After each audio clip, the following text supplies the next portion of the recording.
Hi Francine, it's Fancy, and thank you for pushing forward with this, just as you always do.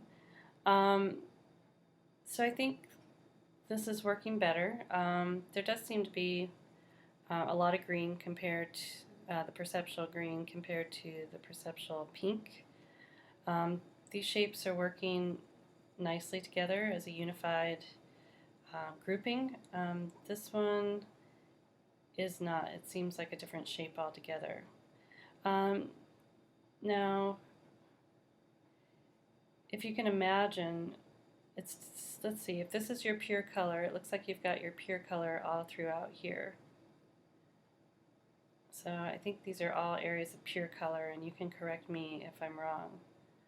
It could be a lot of simultaneous contrast, but to me these all look like pure color. And so they're forming this kind of larger shape.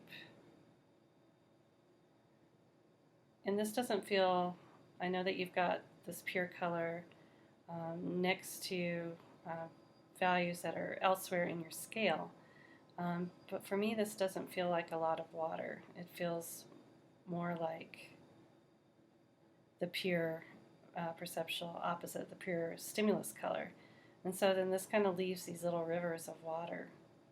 So you imagine if you build out the shape to represent more of these shapes here, to unify with these shapes, then you're going to lose this large amount of water that you've gotten or that you've worked into your design here. So I think your shapes are more interesting. I think your interpenetrations are working well, but I'm not sure that you have enough water in there. I think I would dilute these shapes some more. You could try to maintain the shape through closure, so only breaking it up or diluting it with more of the chromatic grays along the perimeter, but leaving enough that the viewer can still create the perimeter in the mind's eye, if that makes sense. So I still think you need more water.